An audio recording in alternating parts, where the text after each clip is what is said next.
Robert Oppenheimer once said, "There are children playing in the street who could solve some of my top problems in physics because they have modes of sensory perception that I lost long ago."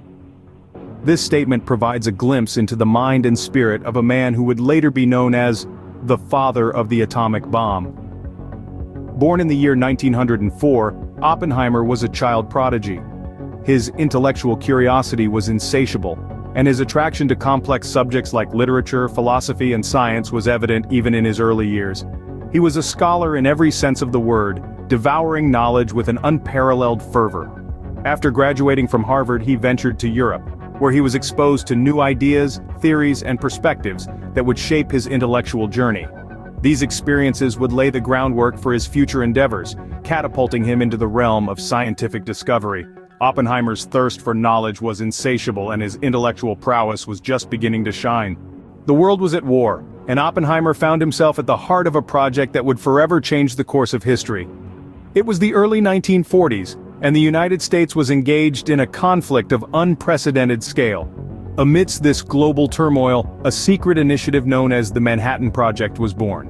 The Manhattan Project was a covert operation with a singular objective: the development of an atomic bomb. This was no ordinary task. It was a mission that held the potential to alter the trajectory of the war, and indeed, the future of humanity. At the helm of this monumental endeavor was J. Robert Oppenheimer. A brilliant physicist, Oppenheimer was appointed as the scientific director of the project. His role was crucial, and the responsibility immense.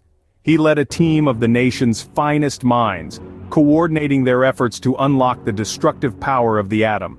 Oppenheimer was under immense pressure, not just from the complexity of the task, but also from the weight of the ethical implications. The stakes were high, and the clock was ticking. This was a race against time, a race against an enemy that was also believed to be developing its own weapon of mass destruction. It was a race where the finish line was not a ribbon to be crossed, but a mushroom cloud to be created. This was Oppenheimer's reality, and he bore this burden with the grim determination of a man who knew the cost of failure. The Manhattan Project was a race against time, a race that Oppenheimer was determined to win. In Oppenheimer's words, the atomic bomb made the prospect of future war unendurable. Picture this: August 1945, the culmination of the Manhattan Project's efforts. Two atomic bombs, codenamed Little Boy and Fat Man, were dropped on Hiroshima and Nagasaki respectively. The devastation was immediate and far-reaching. Over 200,000 lives were lost, and the survivors, the hibakusha, were left to grapple with the physical and psychological scars of nuclear warfare. This was the moment the world was introduced to the terrifying power of nuclear weapons, forever altering the course of history. The atomic age had dawned, and with it came a new understanding of the destructive potential humanity now wielded. But what of the man at the heart of this project? Robert Oppenheimer, the father of the atomic bomb, found himself grappling with a profound sense of guilt. He famously quoted from the Bhagavad Gita, saying, "Now I am become death, the destroyer of worlds." The reality of his creation's destructive power weighed heavily on him. In the aftermath of the bombings, Oppenheimer's focus shifted.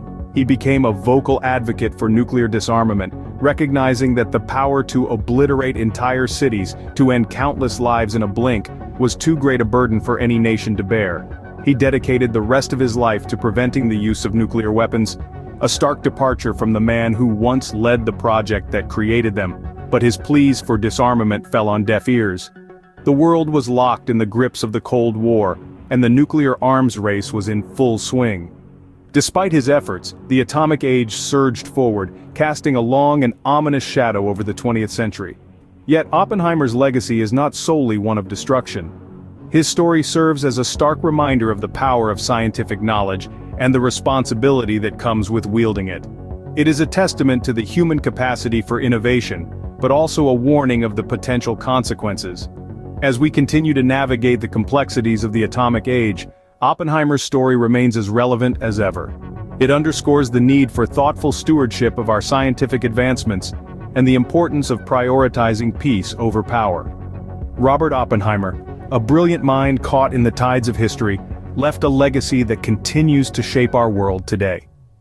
This concludes our journey through the life of Robert Oppenheimer, a man whose story is a testament to the power of knowledge, the burden of responsibility, and the cost of progress.